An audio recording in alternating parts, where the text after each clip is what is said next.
Hey tout le monde, on se retrouve aujourd'hui pour une nouvelle vidéo capillaire. Vous avez vu qu'aujourd'hui je suis tout en réponse, un cheveu lissé. Vous l'aurez compris, comme vous l'avez vu dans le titre de la vidéo, aujourd'hui on va faire un point sur mon lissage brésilien.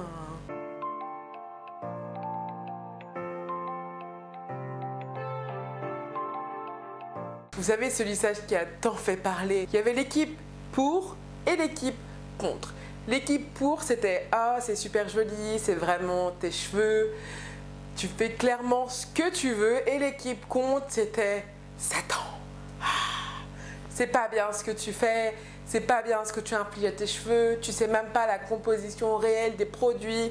Bref, voilà, ça c'était la police de YouTube, la police des cheveux crépus qui, voilà, j'ai dû supprimer des commentaires sur YouTube. Et j'ai posté une petite photo sur Instagram pour expliquer les raisons pourquoi j'ai voulu faire un lissage brésilien. Et puis en même temps, ce sont mes cheveux, je fais ce que je veux, donc voilà. Dans cette vidéo, je vais vous parler des pour, des contre, le petit update que je peux faire par rapport à mon lissage brésilien. Je l'ai fait en février et là on est mi-juillet, donc voilà, j'ai un peu de recul par rapport à ce lissage brésilien. À 2 semaines près, ça va faire 6 mois que je l'ai sur la tête. Et donc voilà, je pense que je peux vous en parler et c'est ce que je vais faire aujourd'hui. J'ai aussi pris quelques questions qu'on m'a pas mal posées sous mes questions Instagram ou sous ma vidéo YouTube. Donc je vais répondre aujourd'hui à ces questions et voilà. Let's go. Pour resituer un petit peu le contexte, j'ai fait mon lissage brésilien début février parce que j'avais envie de changer de tête. J'avais envie de voir ce que ça rendrait, ce que ça donnerait, est-ce que ça m'irait. Et voilà, pour moi ça allait durer 3 mois, bastita, après on n'en parle plus. Si j'aime, je refais, si j'aime pas, je refais pas. Voilà, il se trouve que j'ai adoré, j'adore toujours jusqu'à maintenant le résultat qu'ont mes cheveux sur ce lissage brésilien, comment mes cheveux réagissent 5 mois et demi après et je l'ai encore sur la tête. J'ai fait exactement la même routine que la première fois. Je vous montre mes cheveux avant de les laver pour voir un peu la texture, comment ils sont, sachant que j'avais 2 tresses ce jour-là. Ensuite, je vous montre mes cheveux une fois que j'ai fait mon shampoing pour voir la texture et comparé à la première fois, là clairement vous voyez que c'est beaucoup plus gonflé mais ils sont beaucoup plus mousseux, ils sont beaucoup plus légers et beaucoup plus faciles à travailler. J'ai regagné en volume et en masse mais en vrai ça ne me dérange pas. Et ensuite pour mon blowout, c'est vrai que la différence elle est pas mal visible. C'est vrai que je prends beaucoup plus de temps maintenant pour faire mon blowout, mais en fait c'est comme avant. Avant je prenais tout autant de temps pour me lisser les cheveux, ben là ça y est, ça revient.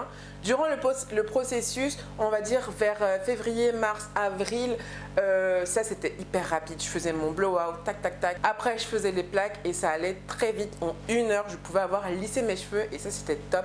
Mais là, ce n'est pas le cas. On va dire que je prends à peu près 40 minutes pour faire le blowout et tout autant pour faire les plaques, donc voilà. Et ensuite le résultat final, c'est clair que ce n'est pas le même.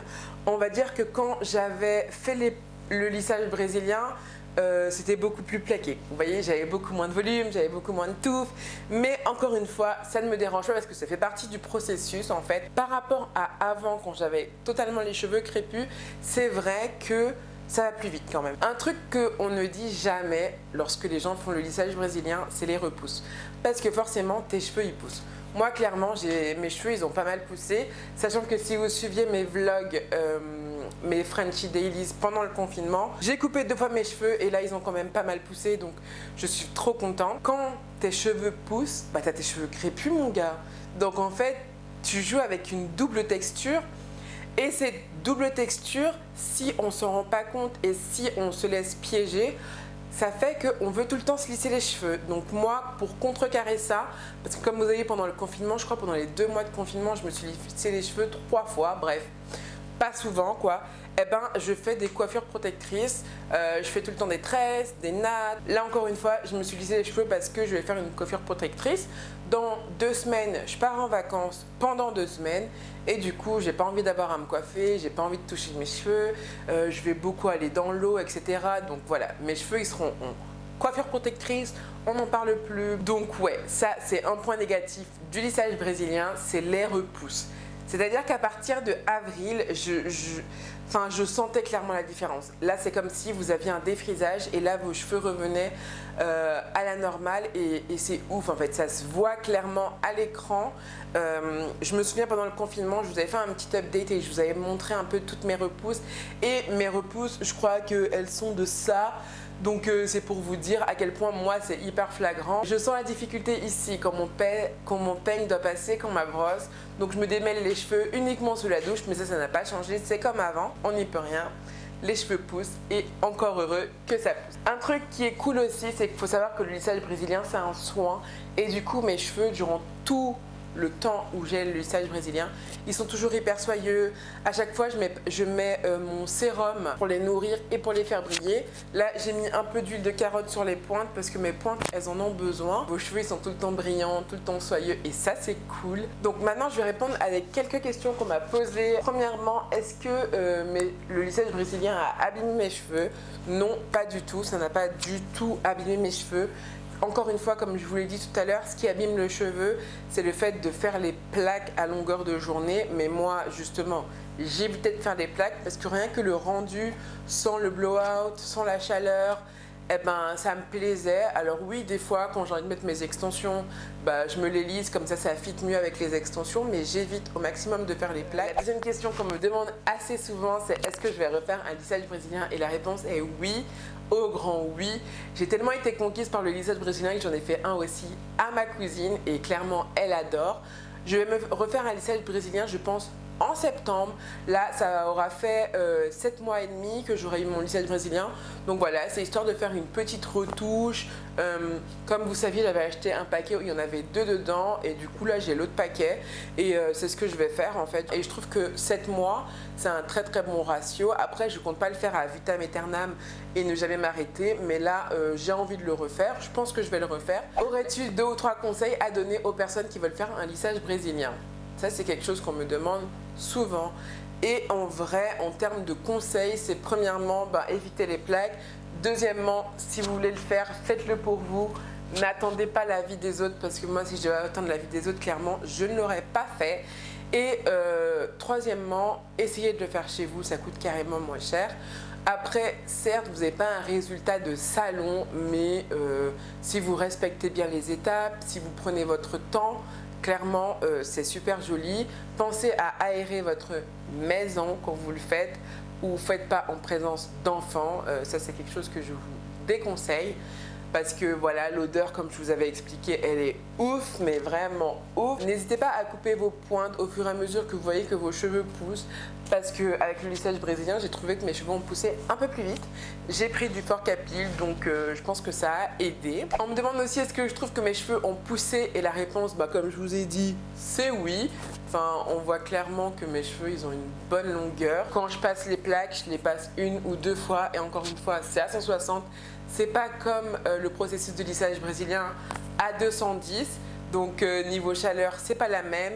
L'étirement, c'est pas le même. Là, vous voyez, mes cheveux, ils sont normaux. Et si c'était étiré à fond, ça aurait pu être beaucoup plus long. Au niveau des produits que j'ai utilisés pour mes shampoings, j'ai utilisé que des produits sans sulfate. Ça, c'est vraiment très très important. Je ne fais pas des shampoings toutes les semaines comme je vous l'expliquais dans ma routine capillaire et je fais un shampoing 1 semaine sur 2. Ça évite de trop agresser le cuir chevelu et 1 semaine sur 2, je fais un co-wash. Encore une fois, sans sulfate. Et je trouve que cette combinaison, ça m'allait super bien. Ça permet de ne pas trop agresser le cheveu. Et puis même si vous n'avez pas de lissage brésilien, je trouve que c'est sympa. C'est exactement la même technique que j'utilise pour les cheveux de Lindsay, alors qu'elle n'a pas de lissage brésilien. Au niveau des soins, j'essaye d'utiliser des masques assez protéinés, des choses assez nourrissantes, pour éviter que mon cheveu s'assèche parce que comme à peu près 1 fois par mois je fais les plaques, je pense qu'ils ont besoin d'être nourris. Si vous avez des questions, n'hésitez pas à le mettre dans les commentaires. Et voilà, je vous répondrai avec plaisir. Je vous mettrai dans le petit i qui est juste ici, là, toutes les vidéos que j'ai fait par rapport au lissage brésilien. Et voilà les gars. Écoutez, n'hésitez pas à liker cette vidéo si elle vous a plu, à commenter, à la partager. Si tu n'as jamais vu ma tête, hey, moi c'est Dani, je poste des vidéos le mercredi et le samedi, principalement des vlogs le samedi.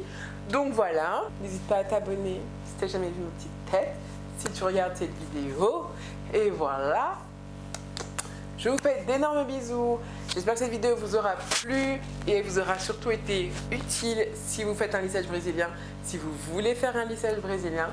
Donc voilà, ben écoutez, je vous fais des bisous et je vous dis à samedi pour un nouveau vlog. Ciao!